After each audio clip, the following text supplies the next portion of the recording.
As we all know, these are extraordinary times, and we have real opportunity using the extraordinary times to figure out how to take things forward. We're all dealing not just with the pandemic, but we're also dealing with the national and international re-examination of race and social justice.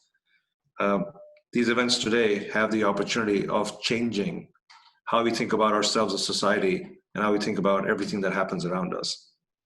Now, we at Palo Alto Networks, our 8,000 strong people, are undergoing some of the same trials and tribulations and challenges as many people around the world. And we've really had to focus in the last 3 to 4 months around what's right for our employees, what's right for our company, as well as what's right for our customers and what's right for their employees. For the JSAC, for all of us to remember that it just reinforces the importance of the Service Academy Summit, in that the Service Academies are so uniquely placed to be at an intersection of higher ed, business, government, and just industry as the cyber enterprise continues to advance. That the Service Academies find themselves in a unique juncture of all of those elements. So I think this is such an important partnership. So there's lots of energy behind this idea of the new normal. I would argue, having been in the Pentagon on 9/11, like probably many of you, I think it's more a new now than it is a new normal.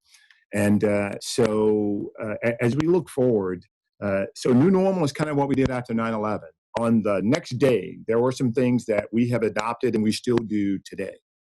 But back to this idea that this is a seminal moment, this is different. We're almost at a place where think about where we were 2 weeks ago, and then think about what we've done over the last 2 weeks. When it first came to this situation, the first thing that broke into my mind was never let a serious crisis go to waste. It provides the opportunity to do things that were not possible before. And in this scenario, quite frankly, funding and emphasis of all of these items were always in our cross-check, but in the battle for finite resources, they never made it above the cut line, except in a crisis. Another piece was the activities to implement quick solutions. We rapidly implemented them due to the efforts, and I applaud the efforts of NSA and DISA to make quick assessments and ensure security as we went forward. I'll tell you, the key lesson learned in going forward is that we have to be mobile ready. We are a mobile DoD workforce, and we are a mobile warfighting force. We have to be mobile ready with our devices, with our capabilities, with our applications, with access to our data, and with our processes. Okay, so now that I've given you the aspirational statement, let me tell you why I think you're going to have a lot of fun, but why it's going to be really hard.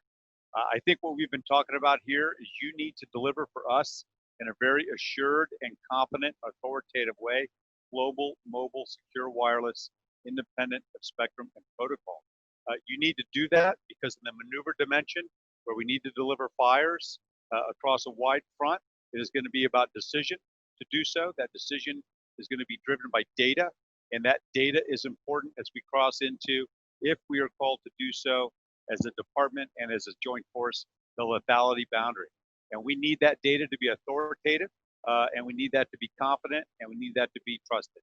Both intelligence and cyber professionals are recognized experts at dealing with data, obtaining data, transporting data, analyzing data, visualizing the data, and fusing the data.